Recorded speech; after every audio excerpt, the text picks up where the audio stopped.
안녕하십니까. 오늘은 물에 대해서 이야기를 한번 나눠볼까 하는데요. 우리가 마시고 있는 커피 몇 퍼센트나 물이 차지할까요? 무려 99%입니다. 나머지 1%만이 커피의 향과 맛을 표현하는 성분들인데 이 물에 따라 커피의 맛과 향이 달라질 수 있다는 점 알고 계셨나요? 매장에서 이 커피가 너무 맛있어서 사왔어요. 집에서 먹었는데 매장에서 먹었던 맛이랑 다르네. 혹은 같은 원두인데 제가 내린 커피, 내가 내린 커피의 맛이 달라요. 왜 그럴까? 바로 물의 차이일 수도 있습니다. 보시다시피 커피에 함유되어 있는 성분이 99%가 물이에요. 나머지 1%만이 물에 녹는 커피의 가용성 성분인데, 그럼 이 물이 어떻게 다르고 어떤 특징을 보이는지에 대해서 한번 알아보도록 하겠습니다. 물을 이해하는데 가장 중요한 두 가지 개념이 있습니다. TDS와 pH. 어디서 많이 들어보셨을 거예요. TDS는 이런 TDS 미터로 측정을 하고 있고, 물고기 키우시는 분들은 익숙하죠? 산성도, 수소 이온 농도를 측정하는 포스트잇처럼 생겼어요. 먼저 TDS, Total Dissolved Solid라고 합니다. 물 안에 들어있는 물 분자 외의 모든 유기물과 무기물, 이 양을 뜻하는 말이고요. 시험에도 나옵니다. 가끔씩 TDS의 정의라고 나오는데, 커피에 함유된 혹은 물에 함유된 모든 고형 성분의 총 양을 체크하시면 되겠습니다. 이 TDS를 다른 말이 아니구나. TDS를 측정하는 값으로, 단위로 ppm을 들 수가 있는데, 일반적으로 1리터당 예를 들어서 50mg의 성분들이 있어요. 그 성분들이 50mg이라면 TDS적인 측면에서는 ppm, 50ppm이라고 합니다. 미량 함유 물질의 농도 단위고요. 국내에서는 대부분의 물이 칼슘과 마그네슘을 함유하고 있어요. 증류수가 아닌 이상 거의 아주 소량이라도 칼슘과 마그네슘은 함유하게 되어 있습니다. 원활한 추출 결과를 나타내는 TDS는 결과적으로 말씀드리면 75에서 200mg 정도입니다. 리터당. 자, 그러면 가끔 이런 분들이 있어요. 수돗물도 한 200 정도 되는데, 200ppm 정도 되는데 수돗물로 커피 내려도 되지 않을까요? 안 돼요. 왜? 염소라는 성분이 있어요. 그 수돗물 마시면 그 쎄한 느낌 있죠? 그게 바로 염소 때문인데, 이 염소는 강력한 산화 물질이고요. 커피의 산을 중화시키고 특유의 냄새가 있습니다. 그 특유의 냄새가 그 쎄한 느낌. 커피에서 산이 되게 중요한데, 이 산은 커피에 대한 선호도를 결정하는 중요한 요소일 수 있어요. 근데 이 산을 중화시켜버리면 커피의 포인트인 신맛이 다 죽어버리겠죠. 그렇기 때문에 수돗물은 절대 커피 추출에 있어 적합하지 않습니다. 자, 그러면 이 ppm별 낮고 높고 이 차이가 뭐라고 불리우는지 한번 알아보겠습니다. 경도라고 해요. ppm의 정도를 한국말로 경도라고 합니다. 이 경도가 낮으면 낮을수록 연수, 높으면 높을수록 경수라고 하는데, 그 기준이 어느 정도인가 한번 알아볼 텐데, 일반적으로 75ppm 정도를 연수라고 합니다. 그 아래 0ppm 말고 1ppm부터 75까지는 연한 물이죠. 반면에 150ppm 정도면 경수라고 합니다. 150부터 쭉. 그리고 한 400ppm 정도가 되면 초경수라고 해요. 경수를 뛰어넘었다는 그런 뜻. 왜 일본어 보면 초카와이 이런 거 있잖아요. 뭔가를 뛰어넘었다 그런 뜻이에요. 이 경도 그래프를 다시 한번 보실게요. 우리가 마시는 시중에서 마시는 국내산 물의 경도는 대부분이 연수입니다. 반면에 바다 건너서 온 물들은 경수입니다. 에비앙이나 또 여러 가지 물이 있죠. 그런 물들은 미네랄 함량이 되게 높아요. 이 미네랄이 많으면 많을수록 커피 추출을 방해해서 커피 맛에 영향을 많이 미치게 되는데요. 과소 추출의 위험도 있고 커피 맛이 조금 밋밋해질 수 있는 가능성도 있습니다. 그 이유가 뭐냐? 물 분자 사이의 공간에 커피 성분들이 들어가야 하는데 다른 물의 성분들로 채워져 있거나 비어있음에 따라 확산의 속도가 달라질 수 있음. 이 확산은 추출에서 말씀드렸던 침투와 용해 그 단계입니다. 여기서 말하는 다른 물의 성분들, 국내에서는 칼슘과 마그네슘, 수돗물에선 염소를 말할 수도 있고요. 또 물속에 함유된 여러 가지 성분들이 있을 수 있겠지만 대부분 칼슘이나 마그네슘이라고 기억하시면 되겠습니다. 여러분들이 여기서 반드시 기억하셔야 되는 건 시험에 나오는 거예요. 하나, 연수와 경수의 기준, 그리고 TDS가 어떤 건지. 그래서 TDS가 만약에 시험에 나왔을 때 한 번에 체크할 수 있을 정도로 암기를 하셔야 됩니다. 또한 경수와 연수의 기준도 기억하시길 바랍니다. 75와 150이었죠? 자, 이걸 다시 한번 말씀드리면 이게 뭐죠? 물의 분자입니다. H2O.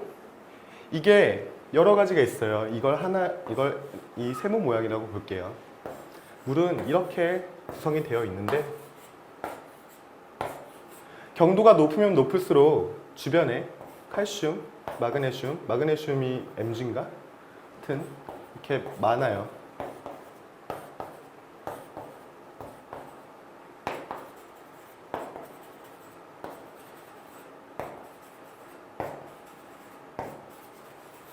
많으면 많을수록 사이에 들어갈 수 있는 커피 성분이 들어갈 수 있는 공간이 좁아지겠죠. 적어지고 좁아져요. 그러면 상대적으로 같은 시간, 같은 추출을 했을 때 커피의 성분이 충분히 추출되지 않겠죠. 얘네가 적으면 적을수록 더 커피 본연의 맛에 가까워지게 됩니다. 그래서 일각에서는 커피를 완전히 연수인 0ppm 증류수를 이용해 추출하는 경우도 있는데 커피가 가진 본연의 맛을 끌어내자라는 취지에서 그렇게 추출을 하고 있는 곳도 있어요. 하지만 이 미네랄 성분들, 칼슘이나 마그네슘 이런 애들이 커피 성분들과 어떠한 반응을 통해 더 괜찮은 맛과 향미를 이끌어낼 수 있다면 그게 더 좋은 방법이겠죠. 자, 아까 TDS 다음에 또 하나 이해하셔야 되는 게 뭐라고 말씀드렸나요? 바로 pH입니다. 수용액 속에 있는 수소 이온 농도를 말해요. 커피 추출에 적합한 물은 pH 7, pH 7 정도의 중성 물이에요. 거의 일반적인 대다수의 물이 pH 7 정도의 수소 이온 농도를 보이고 있습니다. 이 pH 7은 물속의 수소와 수산화 이온의 균형이 잘 맞는 상태예요. 그래서 추출에 어떠한 방해도 되지 않고 원활한 추출 결과를 나타낼 수 있는 수치입니다. 그러면 이 pH가 어떤 게 많아야지 올라가고 어떤 게 많아야지 내려가는지 한번 알아볼 건데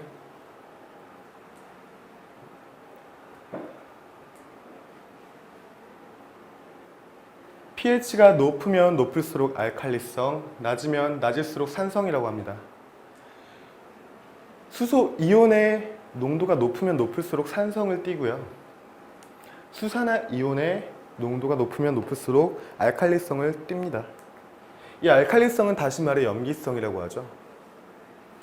산성의 물로 추출할수록 수소로 인한 반응이 빨라져 중성물에 비해 밝고 산이 많으며 쓴맛도 강한 과다 추출의 타입의 커피가 될 가능성이 있습니다. 커피 자체에도 산이 있는데 산과 산이 만나면 그리 좋은 반응을 하진 않겠죠. pH 스케일을 한번 볼게요. 수치가 낮아지면 낮아질수록 산성이라고 말씀을 드렸고요. 수치가 높아지면 높아질수록 알칼리성이라고 말씀드렸습니다. 이 대표적인 산성과 알칼리성 식품은 어떤 게 있는지 한번 알아볼게요. 가장 산성이 높은 건 염산이죠. 염산 다음엔 우리 몸에서 생성이 되는 위산, 배터리 액, 탄산수, 식초, 레몬, 오렌지 주스, 이러한 식품들이 대표적인 산성 식품들이고, 알칼리성은 어떤 게 있을까요? 표백제, 암모니아, 사붕산 나트륨. 이게 뭐냐면 온천에 있는 침전물을 말해요.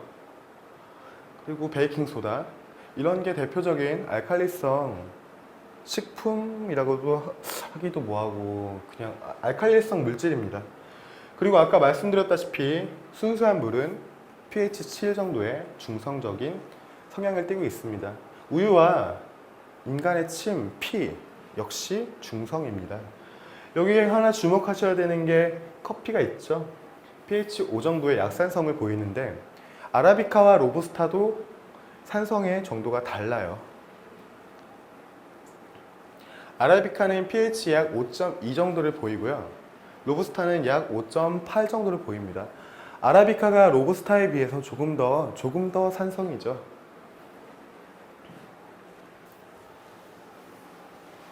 자, 그러면 어느 정도 대충 커피 추출에 적합한 물의 기준이 나왔죠? 냄새와 불순물이 없어야 하고, 왜 아까 수돗물이 왜 안 되는지 말씀드렸잖아요.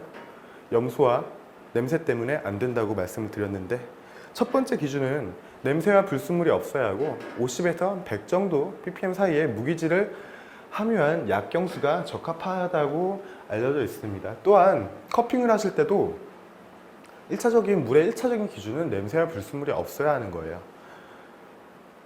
우리가 앞으로 커피를 배우면서 커피 향미평가를 꾸준히 하게 될 건데, 그 향미평가에 물이 많은 영향을 미치면 안 되겠죠. 자, 다음은 제가 직접 실험을 했던 걸 보여드리려고 해요. 물에 대한 실험인데, 각 ppm별로 많이 쓰이는 거죠. 정수, 시중에서 우리가 집에서 쓰는 정수물, 시중에서 판매하는 생수, 그리고 완전히 모든 미네랄 성분을 제거한 정제수로 하나의 원두를 테이스팅 해봤는데 어떻게 바뀌는지 한번 알아보겠습니다. 원두와 물은 예전에 추출할 때 말씀드렸다시피 1ml당 0.055g을 사용했고요. 추출 수율을 18에서 22, 추출 농도를 1.15에서 1.35로 최대한 맞춘 기준으로 실험을 진행했습니다. 라이트 로스트된 코스타리카 타라주 워시드 커피를 샘플로 했고요. 먼저 각각의 증류수, 생수, 정수를 준비합니다. 원두도 계량을 해놓고요. 그리고 각각의 물의 ppm을 측정합니다. TDS 미터라고 하죠. 그 결과가 0ppm, 75ppm, 90ppm 정도가 나왔습니다. 그러면 각각의 항목에 대해서 평가를 해보는데, 프레그런스, 아로마를 먼저 체크를 하고요. 추출을 합니다. 사진을 잘 기억해 놓으세요. 다음 시간부터 커피의 향미에 대해서 배울 건데 아주 중요한 과정이에요. 그리고 직접 아로마를 체크하고 깨보면서 브레이킹 아로마라고 해요. 브레이킹 아로마를 체크하고 스키밍을 하고 슬러핑을 하고 각각의 어떤 뜻인지 어떤 과정인지는 이후에 말씀드릴게요. 그리고 노팅을 하는데 결과를 한번 보도록 하겠습니다. A가 어떤 거였죠? 증류수였어요. 정제수. B는 생수. C는 정수. ppm이 TDS가 점점 증가했습니다.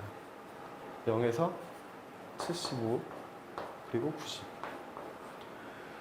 산도에 산미라고도 하고 산도라고도 합니다. 애시더티라고 하는데 애시더티의 강도는 ppm이 증가함에 따라서 감소했고 왜냐? 이쪽이 여러 가지 성분들이 더 많잖아요. 얘보다는.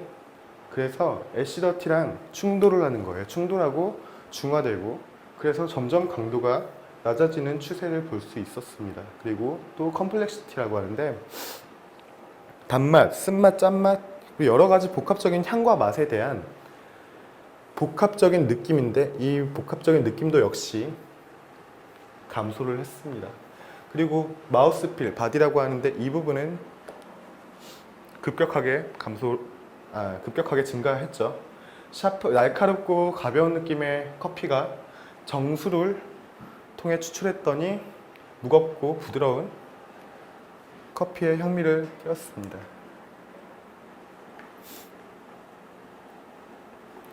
자, 다시 말해 샘플 A에서 0ppm에서 95ppm으로 갈수록 애시더티의 강도가 약해지고 바디가 더 무거워지고 좋아지죠. 자, 이렇게 우리가 흔히 알고 있는 물이 커피에 많은 영향을 끼치고 있다는 점을 알아봤는데 여러분들도 나중에 일상생활에서 원두를 사오거나 혹은 커피를 내릴 때 각각의 다른 물로 추출을 해보세요. 맛이 조금씩 바뀔 겁니다. 그런 실험, 실습 하나하나가 여러분들의 지식이 되고 뼈가 되고 살이 됩니다. 물에 대해서 알아봤는데 다음 시간에는 우유에 대해서 한번 알아볼 거예요. 우유와 커피는 뗄래야 뗄 수가 없는 사이죠. 그럼 이만 마치고 다음 강에서 뵙겠습니다. 감사합니다.